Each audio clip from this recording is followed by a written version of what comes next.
روزهای فرهنگ شهر بوستانی پنجکین بخش به 24مین سالگرد روز وحدت ملی و 30 سالگی استقلالیت دولتی جمهوری تاجیکستان در پایتخت کشور شهر دوشنبه برگزار شد. به این مناسبت در باغ فرهنگ استراحتی به نام ابوالقاسم فردوسی تنتنای ایدانه دایر گردید که در آن نخست معاون رئیس شهر پنجکین شوکت بابازاده سخن گفته برای استقبال و پذیرایی صمیمی اظهار سپاس نمود. سلام علیکم محترم ساکنان پایتخت عزیزمان شهر دوشنبه و حاضرین گرامی. امروزها طبق سفارش حکومت جمهوری تاجیکستان در پایتخت کشور عزیزمان شهر دوشنبه روزهای فرهنگی پنجکین برگزار شده ایستاده است. سالهای 90 عصر گذشته تاجیکستان عزیز ما در ورطه نابودی قرار داشت.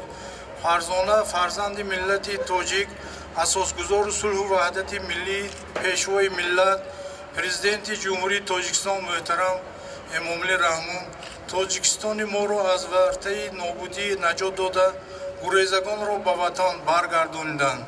هر یکی ما مردم شرفمند کشور شکرانه از آن میکنیم که در زیر آسمان صاف و بی‌غبار و سیاستی خیرتمندانه پیشوای ملت اون به سر میبریم.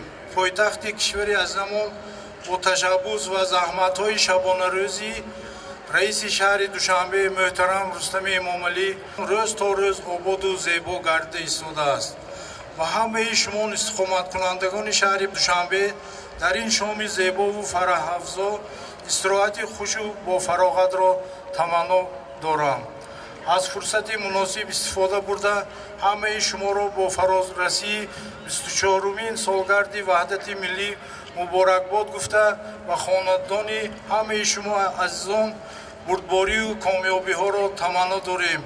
جشن وحدت ملی مبارک هموطنان عزیز. بعداً برنامه جالبی کنسرتی شعبه فرهنگ مقامات اجرایی محلی حاکمیت دولت شهر پنجکین نمایش داده شد که آن به ساکنان پایتخت خوش آمد.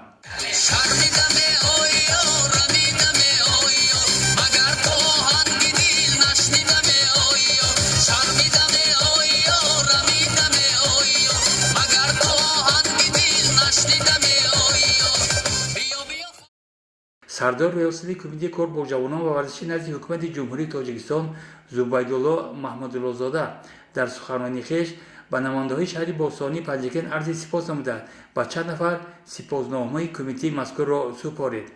یزدان خودمعلوم، اسماعیل جان خولف، پنجکین، دوشنبه پنجکین، مخصوص برای برنامه پیغام.